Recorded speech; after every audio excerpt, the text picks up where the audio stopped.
어떻게 살아야지 즐겁고 행복하냐, 행복한 방법에 대해서 지금부터 말씀을 드리겠습니다. 잘 들으시기 바랍니다. 저는 원래 좀 몸이 현찮았어요. 우리 할머니들 15년 전에 나 봤을 때 47kg라고 말씀드렸죠? 지금은 57kg예요. 원래 63kg까지 살이 쪘다가 제가 살을 빼갖고 지금 아주 좋습니다. 그러니까 제가 10대, 20대 때 많이 아팠어요. 신부되고 굉장히 건강해졌어요. 그러니까 많은 사람들이 다시 인생 20대로 돌아가고 싶지 않느냐, 그런 얘기 참 많이 해요. 나는 다시 30대로 돌아가면, 40대로 돌아가면, 그런 바람 있죠? 저는요 20대로 절대 돌아가고 싶지 않아요. 지금이 제일 좋아요. 건강하니까. 이 인간이 살아가면서 제일 행복한 게 뭐야? 건강이에요. 건강. 그런데 노년에 가장 두려운 게 뭐예요? 내가 쓰러질까봐, 내가 누워서 이 자리 이렇게 그냥 보존하고 그냥 누울까봐가 가장 두렵다는 거예요. 그런데 우리나라는 아직 그런 통계가 잘 안 나왔지만은 미국은 96%가 건강하게 산대요. 마지막 죽기 전 6개월, 뭐 1년 요 정도 고생을 하고 대부분이 96%가 건강하게 산다는 거예요. 그러니까 우리 할머니들이 제일 신경 써야 되는 게 이제 뭐야? 건강이야. 그러니까 첫 번째, 운동해라. 우리 할머니들 수영장 다니세요. 수영장. 그 할머니들 그 안양에 그 시립 수영장 있죠? 네. 거기 가면 할머니들은 또 깎아줘요. 그래서 어떤 시립 수영장 27,000원 한 달에, 안양은 내가 보기엔 한 33,000원에서 한 3만 원? 그래, 맞아. 3만 원밖에 안 해. 수영장 한 달 내내 다니는 게 3만 원이면 생각해봐. 이게 많은 돈이에요, 적은 돈이에요? 어떤 할머니한테 많고 어떤 할머니한테 적은 돈이죠. 그런데 쉬운 방법이 있어요. 오늘 집에 가서 어떻게? 은행에 들르라니까. 네, 오늘 은행에 들러갖고 어떻게? 바로 집을 잡히는 거예요. 그래갖고 한 달에 100만 원씩 받는 영모기지론 하면은 한 달에 3만 원. 적은 돈이에요, 많은 돈이에요? 적은 돈이에요. 그러면은 아마 일주일에 3번 가는 걸로 내가 알고 있어요. 일주일에 3번 가면은 가서 수영하라는 게 아니에요, 할머니들. 어떻게? 수영장에서 걸어갔다가 걸어오기만 해도 이게 절대 들어눕지 않는다는 거예요. 근육이 얼마나 이게 풀어지는 운동인지 몰라요. 그래서 수영하라는 거예요. 또 좋은 건 뭐야? 춤추라는 거. 춤추라는 거. 춤. 어저께 시부님하고 얘기를 하다 보니까 이제 점점 이 어르신 성경대학을 많은 프로그램을 하겠다고 그러시더라고요. 그래, 춤추는 거 좋은 거예요. 나이 먹어서 춤추는 거 굉장히 좋은 거예요. 그 다음에 그것도 안 되면 스트레칭. 그 현영의 S라인 그 테이프 하나 사다가 똑같이 해라는 게 아니에요. 비슷하게만 해도 몸이 굉장히 좋다는 거예요. 문제는 안 움직이는 게 문제예요. 안 움직이는 게. 그러고 난 다음에 걷기 운동. 묵주 하나 들고 거기 안양천 내려가고 어떻게? 잘 꾸며놨잖아요, 이제는. 안양천 왔다 갔다만 해도 그게 건강에 좋은 거예요. 괜히. 3단 받쳐요? 그래. 그러면은 한 3번 왔다 가갖고 9단 해갖고 마지막 집 가는 길 1단 해갖고 10단 받치면 딱 좋은 거지. 보통 5단 받치는데 한 25분 정도 걸리잖아요. 그러니까 이게 걷는 운동이 굉장히 중요해요. 제가 우리 할머니들을 위해 강의를 하기 위해서 읽은 책인데 여기에 아주 재미난 글이 나와요. 잘 들어보세요. 91살인, 자 여기 91살 손 들어보세요. 없죠? 90살 넘은 분들? 91살인 에드워드의 예를 들어보자. 에드워드는 86살 때까지 평생 동안 하루도 운동을 한 적이 없다는 거예요. 86까지. 운동 안 하는 사람들 많죠. 우리 할머니들도 운동 전혀 안 하는 분들 있죠. 그러니까 86까지 평생 운동을 한 번도 한 적이 없대. 그 무렵 그는 노인을 위한 히브루 재활 센터를 방문하게 되었는데 마침 자신의 여가 시간을 채우기 위해서 무언가 할 일이 필요한 참이었다.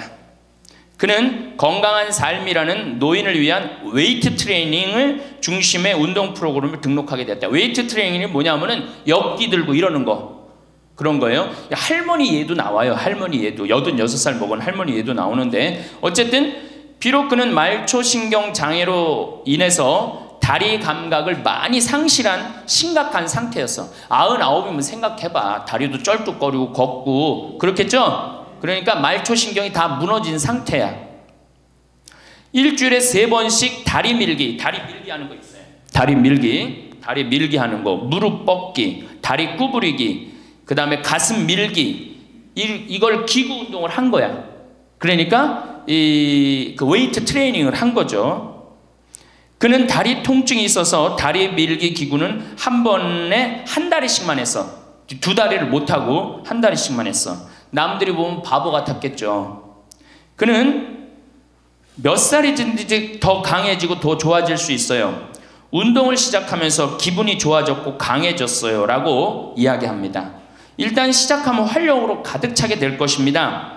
웨이트 트레이닝으로 걷는 게 많이 나아졌고 기분도 더 좋아지고 잠도 더 잘 자고 식사도 더 잘하게 되었습니다. 운동을 시작하고 인생이 달라졌다는 거예요. 91살에. 생각해봐. 91살이면 뭐 기다리는 때야? 이제 관에 들어갈 것만 기다리는 때라고 생각하잖아요. 그렇지 않다는 거예요. 죽을 때까지 사람 몸은 단련하면 건강해진다는 거예요. 이 할아버지 얘기 보세요. 그는 노인치고 너무 넓어진 가슴 덕분에 최근 한 행사를 위해서 새로 옷을 구입해야만 했다. 무슨 얘기냐? 웨이트 트레이닝을 하니까 91살에 어떻게 됐어? 가슴이 넓어져 갖고 기본에 입던 양복을 못 입고 새로 샀다는 거야. 91살에. 그러니까 나이 먹어갖고 제일 중요한 게 뭐야? 운동이야. 그러니까 할머니들 어떻게 오늘부터 운동을 하세요. 헬스장에 등록도 하고. 86살 먹은, 여기 이 책에 보면 86살 먹은 할머니가 헬스장에 등록을 해갖고 헬스를 하는데요. 인생이 완전히 달라진다는 거예요. 춤도 추고.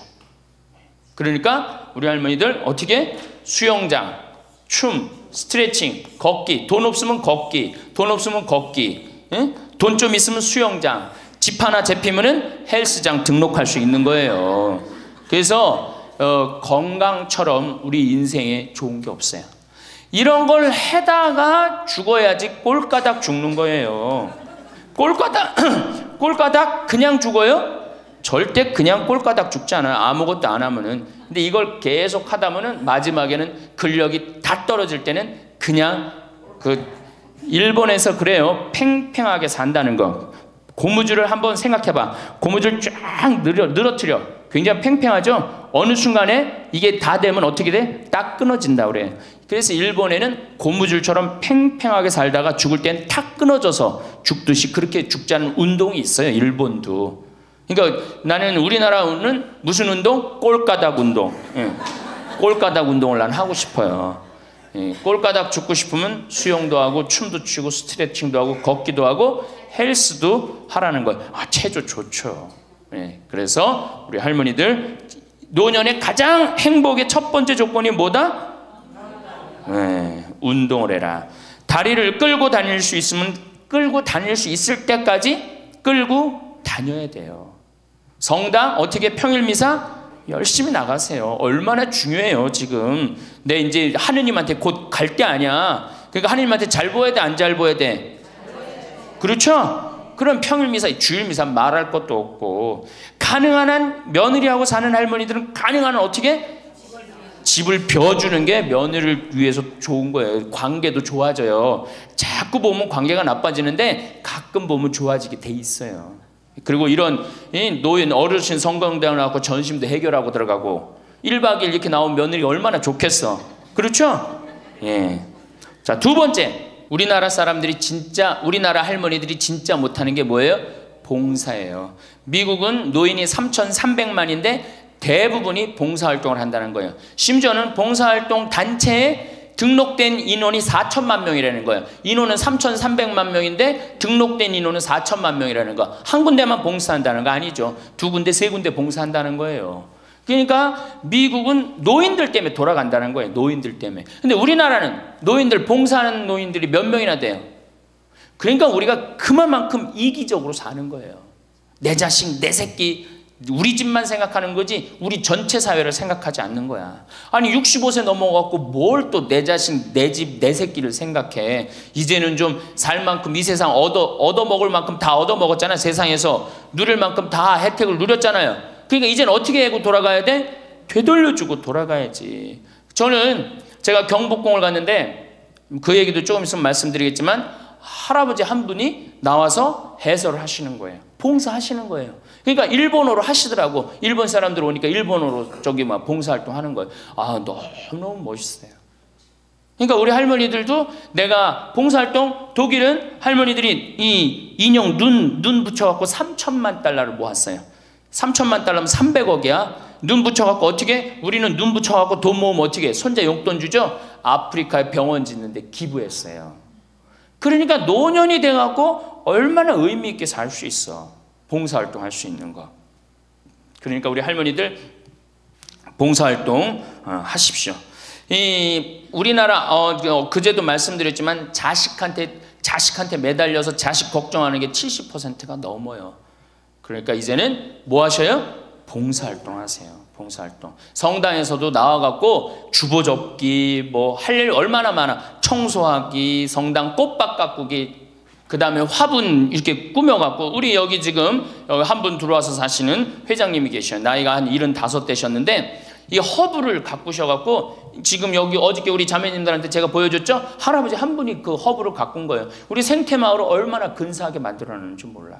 그러니까 우리 할머니들 분갈이도 배우고 꽃도 키우는 것도 배워갖고 허브 키우는 것도 배워갖고 성당에 화분도 이쁘게 해놓고 시간 너무너무 많은데 뭐 할 거야 그 많은 시간. 뒷방에 쪼그리고 앉아갖고 대동아 전쟁부터 인생 복귀하고 앉아있는 시간, 그 시간 있느니 뭐 하는 게 나아? 봉사활동하는 게 나아요. 그래서 화분도 키우고 꽃도 키워갖고 성당 계단 올라가는 것도 놓고 그게 얼마나 할 일이 많어. 원망하고 자식이 난 냉면 언제 큰아들이 사줄래나 둘째 아들이 사줄래나 막내딸이 사줄래나 그런 거 원망이나 하지 마시고. 세 번째, 일을 놓지 말아라. 일을 놓지 말아라. 여러분들 송혜 선생님이 몇 살이시죠? 81살이에요. 81살인데 얼마나 멋있어요. 정말로 전국을 들었다 놨다 하잖아요. 그것도 주일날 12시에. 난 늙었으니까 난 이제 뭐 그만한다. 섹스피어의 그 리어 왕 얘기 보면 딸들한테 왕위를 내줘버려요.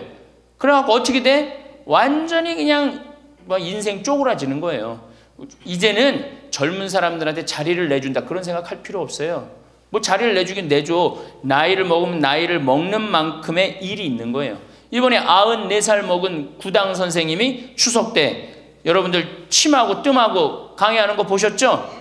얼마나 멋있어요. 난 늙었으니까 이제 안 한다. 나이를 먹으면 먹을수록 경험이 쌓이는 거예요. 그걸 왜 포기를 합니까? 저는 그 일본의 할아버지들 보면은 95, 96 된 할아버지들도 회사 출근하고 일 다 운영해요. 우리나라가 뭐 너무너무 좋은 거, 젊은 거, 새로운 거 해갖고 오래된 거를 중히 여기지 않는데 할머니, 할아버지들이 사실은 삶의 경험이 훨씬 많은 거예요. 그 일을 놓으면 그게 다 없어지는 거예요. 그 구당 선생님이 하신 얘기가 있어요. 예전에는 혼자 알고 죽었다는 거예요. 혼자. 그래서 그게 한 사람한테만 전해져갖고 비법이라는 거예요. 비법. 근데 의술이라는 게 비법이 어디냐는 거야. 모든 사람이 다 알고 다 나아지는 게 좋은 거지. 너무 멋있는 생각 같아요. 그러니까 이제까지 살아온 경험을 어떻게 나눠주는 게 중요해요. 그래서 학교를 다녀야 돼. 그런 걸 체계화하기 위해서 60부터 63살까지 4년 동안 학교 다녀야지 노인 자격증을 줘야 돼. 그냥 나이 먹는다고 나이 먹는 게 아니에요. 제대로 먹어야지, 제대로. 그러니까 절대 일을 놓지 말아라. 이번에 중국 북경올림픽에서 자원봉사자 최고령이 몇 살이야? 103살의 최고령 봉사자예요. 103살짜리가 자원봉사했어요. 이번에 그 할아버지가. 정말로 나이는 뭐에 불과해? 숫자에 불과한 거. 이제는 나이는 숫자에 불과한 거예요. 그러니까 우리 할머니도 어떻게? 일을 놓지 말아라. 신부님, 우리가 해는 일이 뭐가 있어요? 할 일 많아요. 호스피스도 있고 뭐 주위에 내가 그 평택에 있을 때 마리아 할머니가 있었는데 86이었어요. 그때 그 동방 재활원 있었어요. 그 장애, 중증 장애자 거기 갖고 밥 먹여주고 씻겨주고 그거를 매일 가서 하는 거예요. 너무 멋있더라고 그 할머니. 지금 이제 어떻게 됐는지 몰라. 이제 나이가 96, 뭐 거의 100살 됐을 텐데 뭐 아마 돌아가시지 안 돌아가셨을지도 몰라. 그렇게 건강하게 사셨다면은 안 돌아가셨을 거예요. 그러니까 할 일은 곳곳에 있다. 할 일은. 그러니까 뭐를 놓지 말아라? 일을 놓지 말아라. 바쁘죠? 네 번째, 내가 제일 중요하게 여기는 거 공부해라.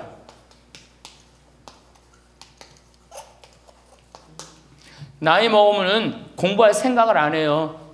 더 새로 배울 생각을 안 해요. 얼마나 우리 할머니들이 한심하냐면은 자식이 어머니 핸드폰 사드릴게요. 핸드폰을 사줬어. 그러면 기능을 배워야 될 거 아니야. 이게 뭐 복잡하고 골치 아프다고 기능 안 배우고 1번 큰아들, 2번 작은아들, 3번 막내딸 땡! 그렇죠? 아니 이거 강의 시간에 핸드폰 안 울리게 하려면 진동으로 하는 방법도 배우고 진동 푸는 방법도 배우고 그 다음에 또 저 신부님 정말로 강의 너무너무 재밌네. 자, 뭐 사진도 찍어야 되겠다. 그럼 사진도 쫙 찍고 나하고 좀 사진 내 핸드폰에 신부님 딱 사진도 좀 찍어놓고 이래야 되는데 우린 배울 생각을 해야 안 해요. 생전 안 해. 1번 큰아들, 2번 작은아들, 3번 막내딸 땡이야 땡. 뭐 메시지 보내는 법도 좀 배우고 그래갖고 그냥 자식들한테 맨날 전화하고 그러지 말고 자식이 뭐 하는지도 모르는데 맨날 전화하지 말고 메시지 보내갖고 얘야 오늘 날이 참 덥단다. 더운데 뭐 건강 조심해라. 엄마가 얼마나 멋있어요. 그러니까 안 배우고 짜증을 자꾸 내. 얘 뭐 이렇게 복잡한 게 이런 게 어딨냐. 아유 이거 내 관둬라. 이래고 그냥 짜증을 자꾸 배. 무식하면 자꾸 짜증을 부리고 성질을 부리게 돼 있어요. 그러니까 신부님 늙어서 자꾸 이렇게 가르쳐달라 저렇게 가르쳐달라 창피하다고. 시대가 얼마나 빨라요. 안 배우고 못 살아요. 안 배우고. 저도 배우는데요. 저도 우리 직원들한테 컴퓨터 모르면 전화해갖고 야 이게 어떻게 되는 거냐. 이걸 어떻게 이 그림을 집어넣어야 되는 거냐. 그래갖고 신부님 제가 컴퓨터 그대로 켜놓을 테니까 따라하세요. 그러면은 따라해요. 그래. 야 이게 뭐냐. 그러면서 배우는 거예요. 시대가 빨리 변하기 때문에 어떻게 배울 수밖에 없어요. 얼마나 빨리 변하느냐면은 지난 1000년은 지난 100년에 빠른 만큼 변해요. 지난 100년 동안 빠른 거는 지난 10년에 빠른 거하고 똑같아요. 지난 10년은 어떻게? 지난 1년에 변한 것처럼 또 지금은 3개월에 한 번씩 업그레이드 된다는 거예요. 그런데 안 배우면 어떻게 하려고. 안 배우면 신부님 이젠 살 만큼 살았고 머리 복잡합니다. 뭘 배웁니까? 그냥 이러다 살다 죽지. 그럼 뭐하러 살아 죽지 그냥. 사는 나는 사는 것 같이 살다가 죽어야 될 거 아니에요. 운동도 하고 봉사도 하고 일도 놓지 말고 공부도 하고 그리고 살아야 되는 거예요. 뭐든지요 배우면 즐거운 거예요. 그래서 제가 우리 할머니들한테 자수, 수지침, 요즘 또 여기 평화방송 보니까 귀침 그 교육도 있대. 이침이라고. 이침, 도자기. 여기 할머니들 오면 예전에 내가 도자기를 이렇게 만드는 프로그램을 했었어요. 애들보다 훨씬 잘 만들어요 할머니들이. 깜짝 놀랐어요. 왜 애들보다 훨씬 잘 만드는가 했더니 평생 송편 빚고 뭐 손으로 한 게 얼마나 많아. 그러니까 도자기를 정말이에요. 할머니들이 훨씬 잘 빚어요. 정말로. 알 거야. 지금 아는 사람들은 내가 내 얘기 무슨 얘기 하는지 아는 사람들은 알 거예요. 그러면 지금 할머니들 도자기 잘 빚어갖고 그거 공부하면은요 앞으로 10년 20년 동안 도자기 빚을 수 있어요. 그래갖고 도자기 잘 빚은 게 1년 2년만 배우면은 웬만한 거 빚거든요. 그럼 어떤 음식점에서 그 집 할머니 도자기 참 잘 빚는다 그러는데 우리 집에 그릇 한 100개만 주문한다고. 그럼 100개 해갖고 납품하고 배우면은요 일이 생기게 돼 있어요. 일이 생기게 돼 있어요. 신부님 우리 능력이 지금 가장 좋은 때예요. 왜 10년 20년 산 사람보다 60년 70년 산 사람들이 경험이 축적돼 있어 안 축적돼 있어? 축적되어 있는 거예요. 그래서 깨달음이 자 인생을 4기로 나눕니다. 태어나서 25, 30살까지를 배움의 시기라고 그래요. 배움의 시기. 공부하고 배우죠.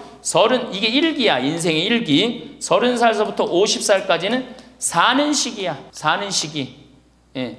그래갖고 장가가고 애 키우고 돈 벌고 집 마련하는 거야. 그렇죠? 50부터 70까지가 제3기야. 구분하는 사람마다 다 틀리지만은 50부터 이게 비상하는 시기라는 거예요. 이때 배움은, 이때는 멋모르고 배우잖아. 이때는 삶의 경험이 다 축적돼 있잖아요. 그리고 이때 배우면요, 그 배움의 깊이가 틀려진다는 거예요. 깨달음의 농도가 틀리다는 거예요. 굉장히 깊이 깨달을 수 있고 굉장히 깨달음이 클 수 있다는 거예요. 근데 이때 다 공부를 놓는단 말이에요. 이때 책도 안 읽고, 생전 책 읽으라고도 책도 안 읽고, 안 보인다고 그러고 안 읽죠? 안 보이긴 왜 안 보여? 피천득 선생님은 90살 될 때까지 다 봤는데 이게 자꾸 안 보니까 시력이 떨어지는 거예요. 계속 보면은 시력 안 떨어진다고 그래요. 뭐 텔레비전이나 계속 3시간 4시간 보니 그놈의 눈이 나빠지지. 뭐 하늘만큼 땅만큼 너는 내 운명 춘자네 경사났네 이런 거나 보고 있으니까 시력이 나빠지지. 5번째, 인생을 즐겨라. 저는 엄마가 뿔났다 해서 이순재 선생님이 그 어떤 이쁘장한 할머니랑 데이트 요즘 하죠? 그런데 둘째 아들이라는 의사라는 아들놈이 나타나갖고 아버지의 그거를 아주 못을 받고 나갑니다. 그놈 이 세상에 나쁜 놈 중에 제일 나쁜 놈 중에 하나예요. 왜? 아버지는 감정이 필요 없다 이거야. 그래 나이를 먹을수록 감정이 더 애틋합니다. 나 강의 끝나고 나 끌어안는 할머니들 많아요. 막 끌어안고 젊은 30대 40대 아줌마들은 강의 듣고도 나 안 끌어안죠. 근데 60대 70대는 할머니 끌어안는단 말이에요. 누구 감정이 애틋한 거예요? 할머니 감정이 더 애틋한 거예요. 아니 나이를 먹어갖고 사랑하는 사람 만나갖고 기대고, 아까 어제 계속 제가 말씀드렸잖아요. 나이를 먹으면 유대관계가 아주 중요한 거예요. 남편이 없다, 친구가 없다, 너무너무 외로운 거야. 그런데 그 와중에 그 이쁘장 할머니랑 데이트를 하는데 그거를 반대하는 자식은 그 자식이에요. 그래서 여러분들 우리가 인생을 즐길 줄 알아야 돼요. 우리 할머니들 경복궁 자 전철 타면은 전철비 공짜 아니야? 공짜죠? 경복궁 입장료 공짜 아니야? 공짜죠? 공짜예요. 65세 넘으면은. 자 보세요. 야 오늘은 내가 왕비처럼 대왕 대비마마가 되고 싶다. 노인 어르신 성경대학 같은 반 우리 도시락 싸들고 가자. 가면은요 그 얼마나 궁이 이뻐. 그럼 다 설명도 해줘. 그 뒤에 부용정이라는 데 가봐. 얼마나 그 정원이야. 왕실의 정원이에요. 내가 세계 여러 나라 정원 다녔지만 우리나라 정원처럼, 우리나라 궁의 정원처럼 자연스럽고 아름다운 데는 없어요. 다 다른 데는 꾸며놓고 정말로 편안하지 않아. 근데 거기 이렇게 산책을 하다 보면요 그냥 너무너무 좋다. 특히 이제 단풍 들 때 가봐요. 정말 기가 막히지. 그러니까 경복궁. 오늘은 우리 경복궁 가자. 경복궁 가갖고 하루 점심 먹고, 내일은 창덕궁, 모레는 어르신 성경대학이니까 어르신 성경대학도 가고, 다음 날은 3일 돌아다녔으니까 피곤하니까 하루 집에서 쉬고, 다음 날은 덕수궁. 그 다음에 또 내가 할머니들한테 많이 청하는 거는 박물관에 많이 다니시라는 거예요. 이거 다 배움하고 다 연결돼 있는 거야. 박물관에 가보세요. 내가 그동안 우리나라를 느끼지 못했던 걸 박물관 가면 국립박물관 가봐. 모든 걸 다 느낄 수 있어요. 그 다음에 여기저기 뭐 삼성 에버랜드 거기 있는데 희원이라는 데 가봐요. 얼마나 잘 꾸며놨는지. 그러니까 바빠. 경복궁 다녀야지, 박물관 다녀야지, 헬스 다녀야지, 수영 다녀야 되지. 어때요? 싸울 시간이 어디 있어 며느리하고. 없어요. 집안에 신부님 이거 하려면 돈 많이 들 텐데 돈 거의 안 들어요. 또 돈 든다 하더라도 어떻게 하면 돼? 오늘 집에 가갖고 잡히면 돼. 그래서 잘 생각해 보세요. 내가 운동 다니고 봉사 다니고 일하고 공부하고 경복궁 다니고 박물관 다니면은 아파서 누울 시간 있어요 없어요? 없어요. 아파서 누울 시간 없어요. 그리고 자식하고 부닥칠 시간 있어요 없어요? 없어요. 원망할 시간 있어요 없어요? 내가 바빠 죽겠는데 누구 지금 원망해. 내가 지금 바쁜데. 그래서 누가 필요한 거야? 남편이 필요한 거야. 같이 다닐 남편. 만약에 남편이 다니기 싫다 그럼 친구가 아주 중요한 거예요. 같이 다닐 수 있는. 그래서 자식보다 손자보다 더 중요한 건 누구야? 이렇게 얘기해도 집에 가면 또 자식 용돈 달래, 손자 용돈 달래 거기다 주지. 친구, 좋은 친구 이 라면 뭐 저기 뭐야 냉면 같이 안 사 먹어. 참 이 벽을 어떻게 깨야 되는지. 그래서 학교를 다녀야 돼. 4년제 학교를 졸업해야지 자격증을 주고 안 다니면 그 못 살게 해줘야 돼. 6번째, 감사하라. 우리 신앙인 중에 내가 천주교 교우들 중에 정말 못하는 게 감사해요. 우리 할머니들 우리 집에 암 환자들이 많이 와 있어요. 암 환자들이. 어제도 암 환자 몇 분이 미사 참여를 했어요. 잘 못 느꼈겠지만은.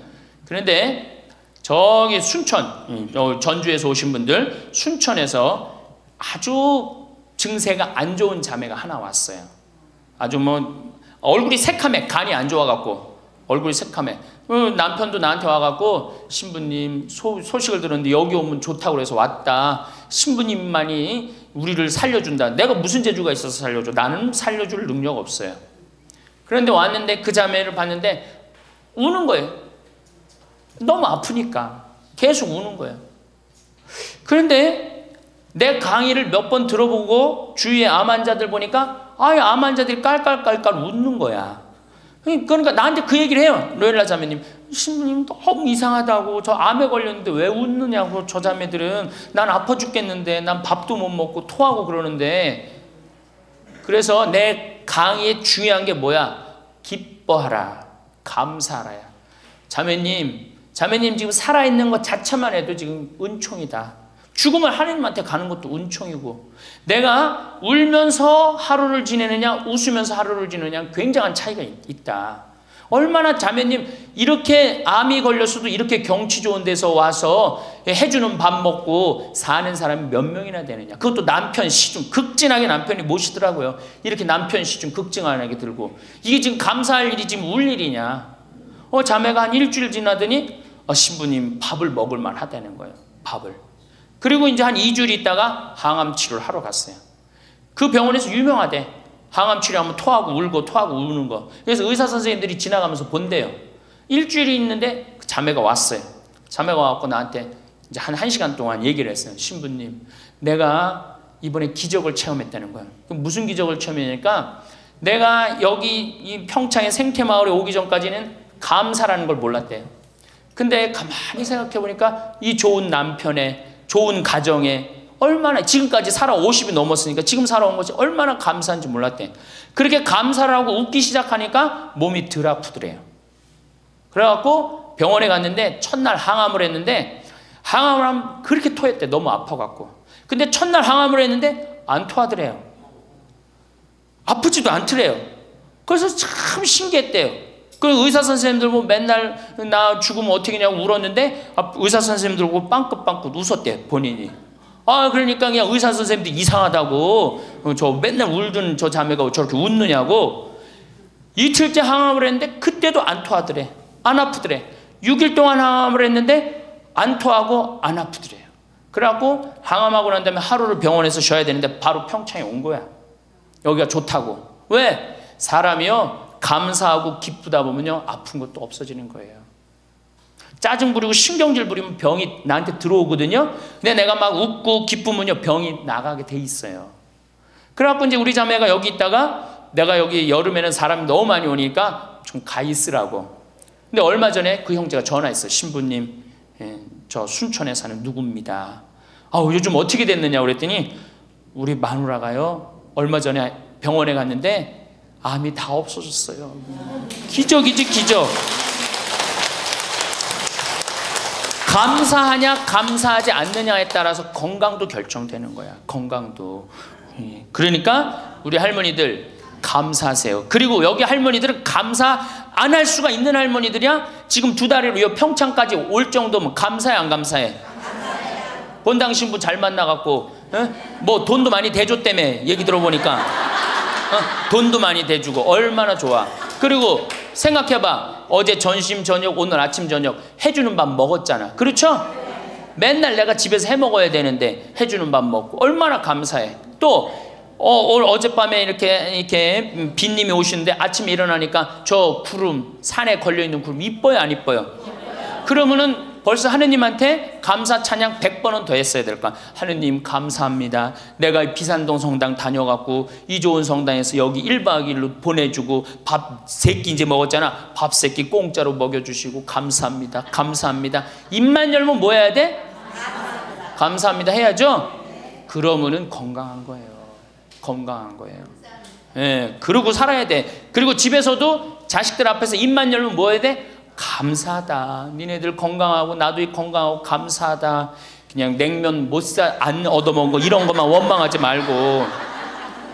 냉면 먹고 싶으면 어떻게 하라고? 내 돈 가지고 내가 가서 사 먹으면 돼. 내 돈 주고 내가 가서 사 먹으면 되지. 그걸 기다려요. 신부님 냉면 사 먹을 돈이 어디 있어요? 집 하나 잡히면 되는 거예요. 7번째, 웃어라. 자, 우리 할머니들 어제 오늘 많이 웃었어요, 안 웃었어요? 이게 웃는 게 이 할머니들한테 문제인데, 웃으면 자꾸 수명이 연장된다는데 어떻게? 어린아이는요 하루에 300번 어저께 할머니들이 깔깔 웃은 것처럼 웃는데요. 근데 나이 먹을수록 하루에 10번, 15번을 안 웃는다는 거예요. 근데 우리 할머니들 어제 오늘 어린아이 같이 깔깔깔깔 웃었어. 그러니까 얼굴이 처음에는 얼굴이 다 굳어 있었어요. 첫 강의 평화방송 봐. 첫 강의 굳어 있나 안 굳어 있나? 네, 첫 강의 보세요. 그런데 지금 4번째 강의인데 얼굴이 확 폈어. 웃으니까 얼마나 좋아. 이 분위기가 확 꽃이 피잖아. 웃으면서 살아야 돼요. 특히 우리 할머니들은 안 웃으면은 정말로 무서워 보여요. 생각을 해봐. 머리는 하얗지 얼굴은 쭈글쭈글하지. 어? 거기다 웃어도 전찬을 방목인데 그 얼굴을 갖고 인상을 한번 써봐. 얼마나 자식들이 보기 싫겠어. 그러니까 자식들 보면 어떻게? 빵긋빵긋 웃어요. 빵긋빵긋. 그리고 가능한 한 집 근처에 안 들어가는 게 좋아. 수영장 다니고 헬스장 다니고 경복궁 다니고 박물관 다니고, 그 다음에 지금 각 구청에서 전부 다 교육 프로그램이 굉장히 많아요. 붓글씨도 배우고 가봐. 하여튼 프로그램이 굉장히 많아요. 제가 서울이나 뭐 이런 데 강의 가요. 일반 구청 뭐 또 이 여성교육센터 가보면 강좌가 40개가 넘어요. 그럼 그거 등록하고 가서 듣는 거야. 그거 얼마나 좋아. 가면 또 밥 주는 데도 많고. 집에 계시지 말고. 자, 8번째, 자기 자신에게 친절해라. 제가 이거 가장 중요하게 여기는 겁니다. 자기 자신에게 친절해라. 우리 할머니들 이제 내가 늙었으니까 이제 소용없다. 이제 뭐 난 늙었으니까 이제 뭐 부귀영화도 필요 없다. 그냥 밥 세 끼만 먹고 산다. 이러지 마세요. 지금처럼 소중한 순간이 없어요. 죽기 전에 가장 행복하게 죽어야지 천당 가는 거예요. 자, 아들이 어머니 제가 갈비 사드리니까 갈비 먹으러 갑시다. 그러면은 할머니들이 얘야 경제도 어려운데 갈비는 무슨 갈비냐, 그냥 집에서 김치찌개나 먹자. 이 할머니 바보 멍텅구리 할머니예요. 아들이 갈비 사준다면 어떻게 해야 돼? 방에 들어가고 바로 빨간 거 입술에 바르고 가방 들고 따라 나가야 돼요. 에? 그리고 체하 갖고 집에 들어와서 약을 먹는 한이 있더라도 아들한테 뭐라고 그래야 돼? 내가 아들 잘 만나갖고 호강한다. 고맙다. 고맙다. 어디 갔어? 고맙다. 응? 감사하다. 정말로 내가 너 때문에 호강한다. 나같이 이렇게 호강하는 노인네가 우리 동네는 없다. 이렇게 얘기하면은 다음에 아들이 어떻게 해? 또 사드리고 싶어요. 그런데 만약에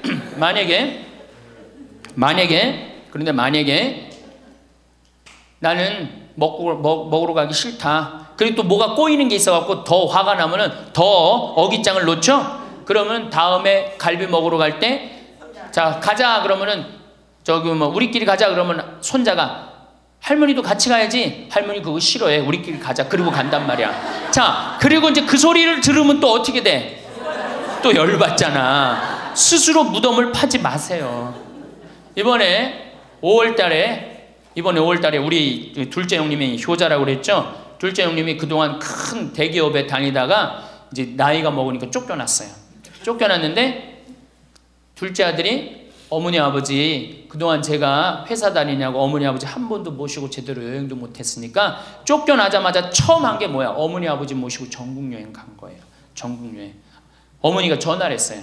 아들이 이렇게 여기 전국 여행 다닌다고 뭐 일주일을 벼두라고 그랬다고. 그래서 내가 어머니한테 얘기했어요. 어머니 분명히 아들이 호텔이나 좋은 데 예약했을 텐데 하룻밤 뭐 20만 원 30만 원 자는데 여기서 자지 말고 여관에서 자자. 제발 그러지 말라고. 대신 어떻게 들어가고 자면서 내가 아들 만나고 호강한다. 내가 이렇게 행복한, 내가 나같이 행복한 노인네가 세상에 어디 있을 수 있는가. 그렇게 계속 얘기하라고. 계속. 그래야지 아들이 기분 좋은 거예요. 나는 내가 신부 처음 됐을 때 어버이날인가 어머니한테 내가 옷 좋은 걸 사줘야 되겠다. 그래갖고 백화점에 가고 거의 100만 원짜리를 내가 골라갖고 은은하고 우아한 거를 사다 줬어요. 어머니한테. 근데 어머니가 그걸 딱 보더니 확 내던지더라고. 100만 원짜리를. 나 이런 거 싫다고. 그러니까 어머니 마음에 안 드는 거예요. 늙으면 난 울긋불긋한 거 좋아하는 걸 그때 몰랐지. 그걸 모르고 그냥 은은한 걸 사준 거야. 근데 마음에 안 들었던 거지. 그런데 사실은 마음에 안 들어도 아이고 고맙다. 그리고 안 꼈잖아. 그럼 그거 갖고 울긋불긋한 거 사면 되잖아. 근데 그 자리에서 버리니까 그 후로 난 한 번도 어머니 옷 사준 적이 없어요. 자신이 없는 거야. 뭘 사다 줘야지 이게 마음에 드는 건지. 이제는 좀 자신 있어. 이제는 울긋불긋한 거 사다 주면 좋다고 그래.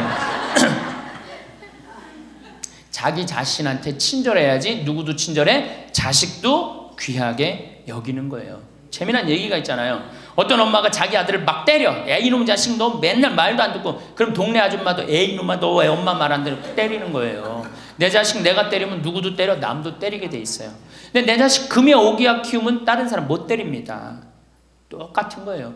할머니가 어제도 말씀드렸잖아요. 예쁘고 고운 옷 입고 탁 성당 갈 때 하얀 예쁜 한복 탁 입고 성당 갔다 오고 탁 걸어놓고 또 누구 온다면 탁 예쁜 거 입고 이건 뭐 이날이나 저날이나 몸빼바지 비슷한 거 입고 그냥 그러지 말라는 거예요. 그러니까 내가 이탈리아 아니라 프랑스 브랭땅 백화점인가 그 앞에 가는데 멋있는 양장 입고 다니는 다 할머니들이에요. 근사하게.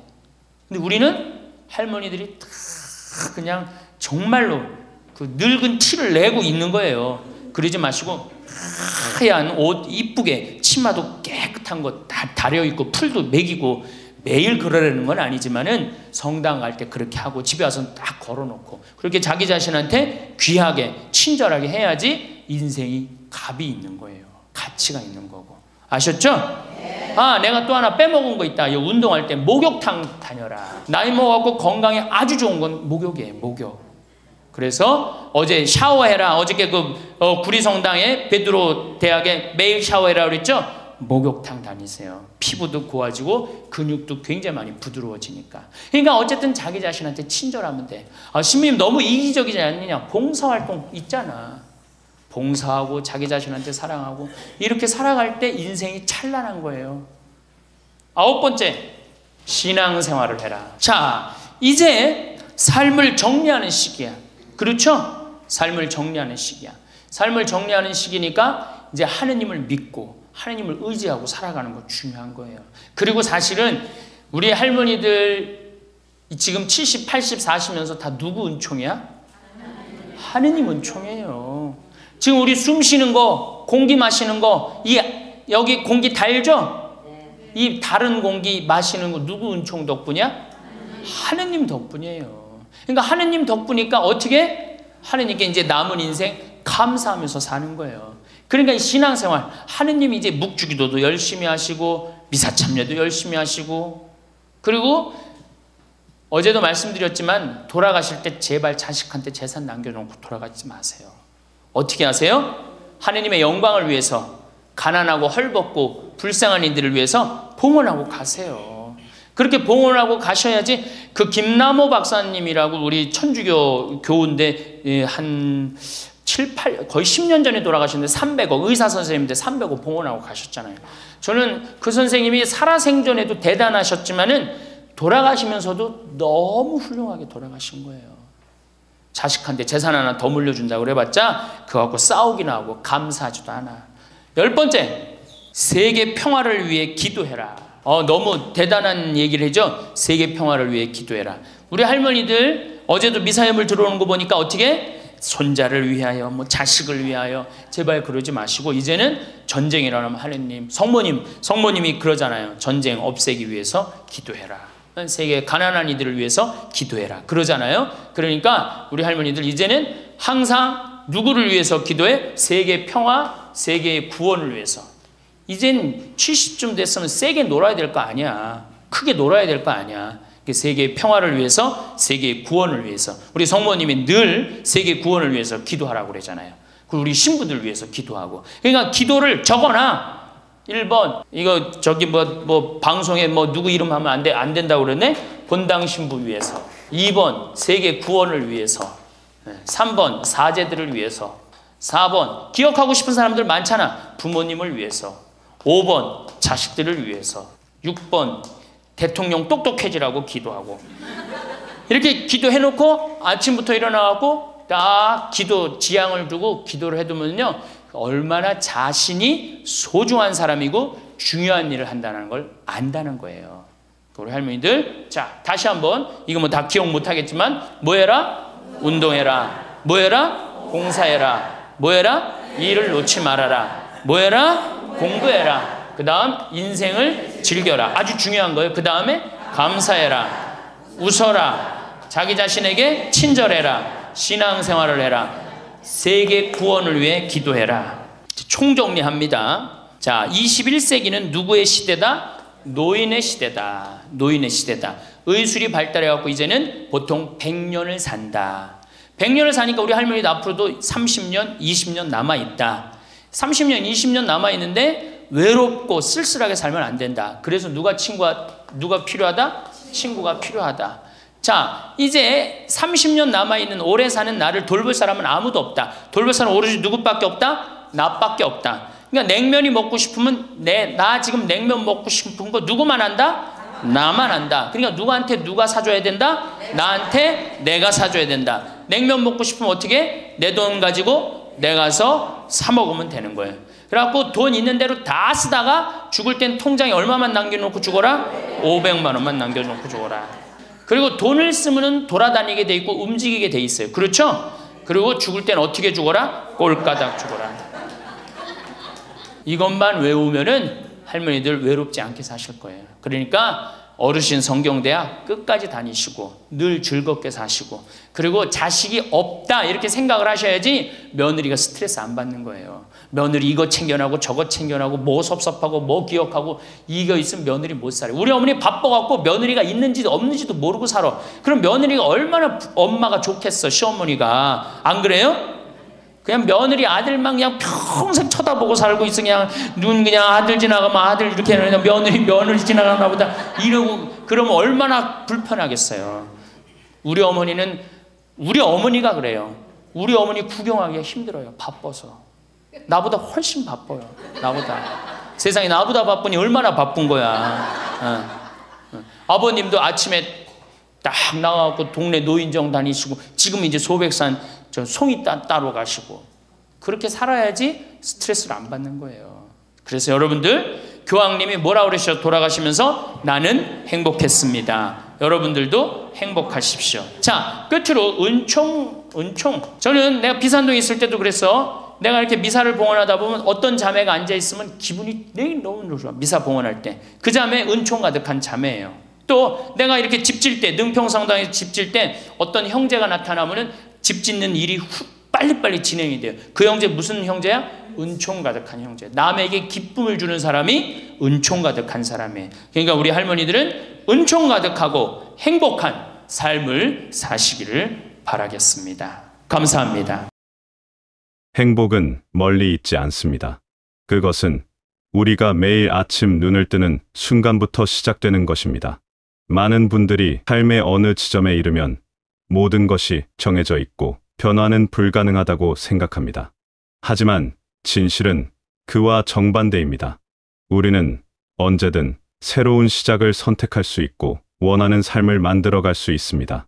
숫자로 표시되는 것들이 우리의 가능성을 제한할 수는 없습니다. 진정한 삶의 가치는 그런 숫자가 아니라 우리가 어떤 마음으로 하루하루를 살아가느냐에 달려 있습니다. 아침에 일어나 창문을 열었을 때 느껴지는 신선한 공기와 햇살은 누구에게나 공평하게 주어집니다. 이 순간을 어떻게 받아들이느냐는 전적으로 우리의 선택입니다. 누군가는 하루를 시작하며 몸이 예전 같지 않다고 한숨을 쉬지만 또 다른 누군가는 오늘도 건강하게 눈을 떴다는 사실에 감사합니다. 이 차이가 바로 행복한 삶과 그렇지 않은 삶을 가르는 분기점입니다. 행복은 누군가가 선물로 가져다 주는 것이 아닙니다. 그것은 매일매일 우리가 직접 만들어가는 것입니다. 마치 정원을 가꾸듯이 말입니다. 정원사가 매일 물을 주고 잡초를 뽑고 햇빛을 조절하며 아름다운 정원을 만들어가듯이 우리도 우리의 삶을 그렇게 가꾸어야 합니다. 아무것도 하지 않으면 정원은 황폐해지고 우리의 마음도 메마르게 됩니다. 하지만 조금씩이라도 손을 쓰면 놀라운 변화가 일어납니다. 몸을 움직이는 것부터 시작해보면 어떨까요? 거창한 운동이 아니어도 괜찮습니다. 아침 산책이든 집 앞 공원을 한 바퀴 도는 것이든 중요한 것은 꾸준함입니다.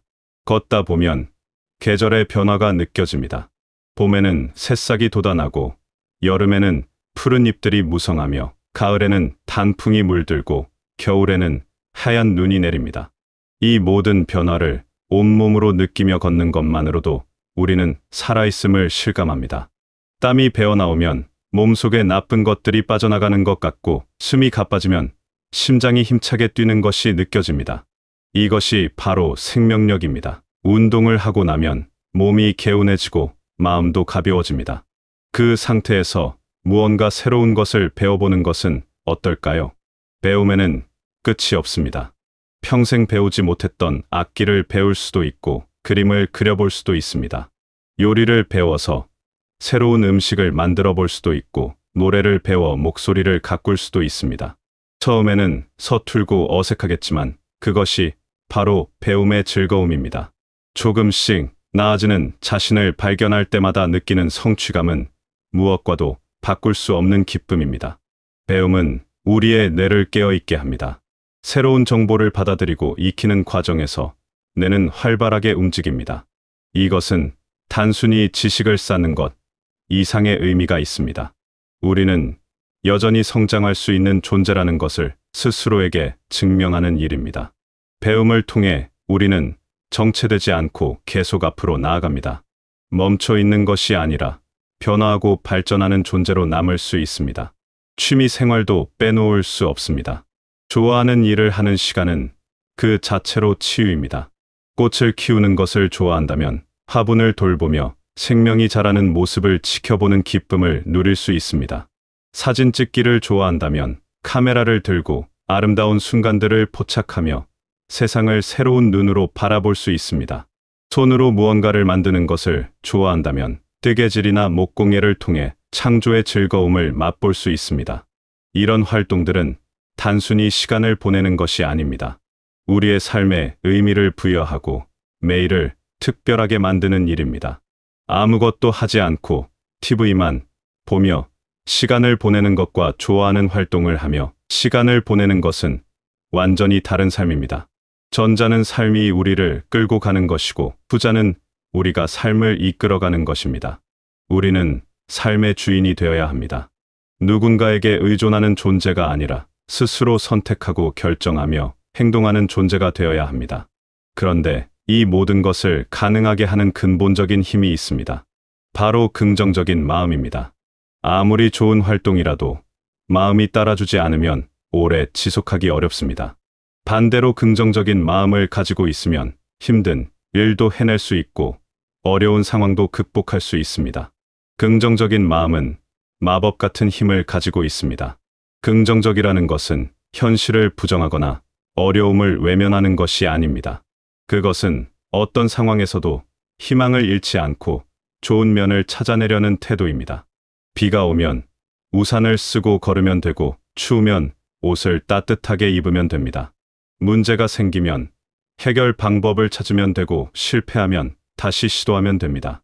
이렇게 생각하는 것이 긍정입니다. 감사하는 마음도 긍정의 중요한 부분입니다. 우리는 너무 많은 것을 당연하게 여깁니다.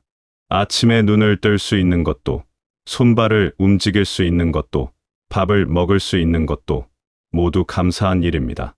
이런 작은 것들에 감사할 줄 알면 삶이 풍요로워집니다.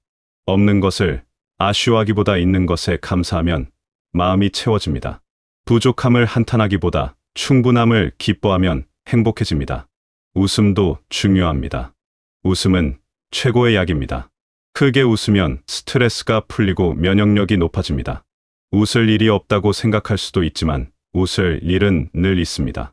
재미있는 영상을 보거나 유쾌한 사람들과 시간을 보내면 자연스럽게 웃음이 나옵니다. 때로는 특별한 이유 없이도 그냥 웃어보면 어떨까요? 거울을 보며 웃어보면 자신도 모르게 기분이 좋아집니다. 웃는 얼굴은 아름답습니다. 주름이 있어도 괜찮습니다. 웃는 주름은 삶을 잘 살아온 증거입니다. 가장 중요한 것은 자기 자신을 사랑하는 것입니다. 스스로에게 친절해야 합니다. 우리는 타인에게는 관대하면서 자신에게는 가혹한 경우가 많습니다. 실수를 했을 때 자신을 심하게 질책하고 부족한 점만 보며 자책합니다. 하지만 우리는 완벽할 수 없습니다. 완벽하지 않아도 괜찮습니다. 있는 그대로의 자신을 받아들이고 사랑해야 합니다. 자신에게 다정한 말을 건네보세요. 오늘도 잘 살았다고 수고했다고 대견하다고 말해보세요. 긍정적인 마음은 우리의 건강에도 직접적인 영향을 미칩니다. 마음이 편안하면 몸도 편안해집니다. 스트레스가 줄어들면 혈압이 안정되고 소화가 잘 되며 잠도 잘 옵니다. 반대로 부정적인 생각에 사로잡히면 몸도 아프고 기운도 없어집니다. 마음과 몸은 하나로 연결되어 있습니다. 마음이 건강해야 몸도 건강합니다. 긍정적인 마음은 또한 우리를 더욱 능동적으로 만듭니다. 할 수 있다는 믿음이 있으면 시도하게 되고 시도하면 변화가 일어납니다. 반대로 안 된다고 생각하면 아예 시작조차 하지 않게 됩니다. 마음가짐 하나가 삶 전체를 바꿀 수 있습니다. 그래서 긍정적인 마음은 단순한 기분의 문제가 아니라 삶의 질을 결정하는 핵심 요소입니다. 주변 사람들과의 관계도 긍정적인 마음에서 시작됩니다. 밝은 사람 곁에는 사람들이 모입니다. 긍정적인 에너지는 전염됩니다. 여러분이 밝게 웃으면 상대방도 따라 웃게 됩니다. 여러분이 따뜻한 말을 건네면 상대방도 따뜻하게 응답합니다. 좋은 관계는 우리의 삶을 더욱 풍요롭게 만듭니다. 함께 웃고 이야기 나누며 시간을 보내는 것은 큰 행복입니다. 이 모든 것들이 모여서 진정한 행복을 만듭니다. 숫자로 표현되는 것들은 우리의 본질이 아닙니다. 중요한 것은 우리가 어떤 마음으로 살아가느냐입니다. 능동적으로 자신의 삶을 가꾸어가는 사람은 언제나 아름답습니다. 매일 조금씩 움직이고 배우고 즐기며 살아가는 사람은 생동감이 넘칩니다. 그리고 그 모든 것을 긍정적인 마음으로 받아들이는 사람은 진정으로 행복합니다. 지금 이 순간이 바로 우리의 삶입니다. 과거는 이미 지나갔고 미래는 아직 오지 않았습니다. 우리가 가진 것은 오직 지금뿐입니다. 이 순간을 어떻게 살아가느냐가 우리의 삶을 결정합니다. 매일 아침 눈을 뜨면 새로운 하루가 시작됩니다. 이 하루를 어떻게 채워갈지는 우리의 선택입니다. 작은 것부터 시작하면 됩니다. 오늘 잠깐이라도 밖에 나가 걸어보는 것은 어떨까요?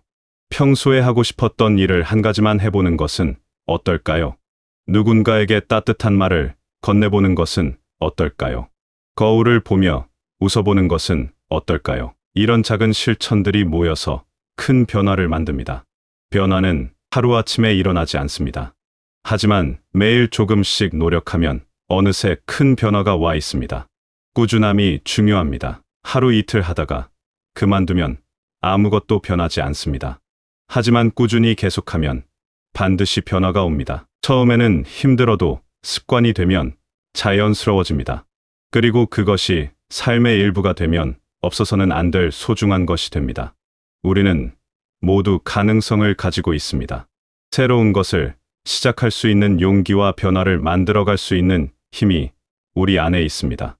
다만 그것을 믿고 실천하느냐, 마느냐의 차이일 뿐입니다. 믿으면 할 수 있습니다. 시작하면 이룰 수 있습니다. 포기하지 않으면 반드시 도달합니다. 삶은 아름답습니다. 어떤 상황에 있든 삶은 살아볼 만한 가치가 있습니다. 우리가 살아있다는 것 자체가 축복입니다. 매일 아침 해가 뜨고 저녁이 되면 별이 반짝입니다.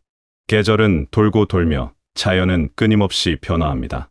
이 모든 것을 경험할 수 있다는 것이 얼마나 감사한 일인가요? 우리의 삶도 마찬가지입니다. 변화하고 성장하며 나아갈 수 있습니다. 멈춰 있을 필요가 없습니다. 언제든 새로운 시작이 가능합니다. 오늘이 바로 그 시작점이 될 수 있습니다. 지금 이 순간부터 달라질 수 있습니다. 결심하고 실천하면 됩니다. 행복은 거창한 것이 아닙니다. 일상 속 작은 즐거움들이 모여서 행복이 됩니다. 아침에 마시는 물 한 잔의 상쾌함도, 따뜻한 햇살을 받으며 걷는 것도, 좋아하는 활동을 하며 보내는 시간도 모두 행복입니다. 이런 순간들을 소중히 여기고 누릴 줄 알면 매일이 행복합니다. 우리는 충분히 가치 있는 존재입니다. 여러분은 소중한 사람입니다. 있는 그대로 아름답고 의미 있는 존재입니다. 자신을 사랑하고 돌보며 살아가세요. 매일 조금씩 움직이고 배우고 즐기며 살아가세요. 그리고 무엇보다 긍정적인 마음으로 모든 것을 받아들이세요. 지금 이 순간부터 여러분의 삶은 더욱 밝게 빛날 수 있습니다. 숫자는 우리를 정의하지 못합니다. 우리를 정의하는 것은 우리의 마음과 행동입니다. 능동적으로 살아가는 자세와 긍정적인 마음가짐이 우리를 빛나게 합니다. 그렇게 살아갈 때 우리는 진정으로 행복합니다. 여러분의 삶이 매일매일 기쁨으로 가득하고 건강과 행복이 함께하기를 바랍니다. 작은 시도들이 큰 변화를 만들어내고 긍정적인 마음이 여러분의 삶을 더욱 아름답게 만들어가기를 바랍니다. 오늘도 내일도 모든 날들이 의미 있고 소중한 시간이 되시길 바라겠습니다.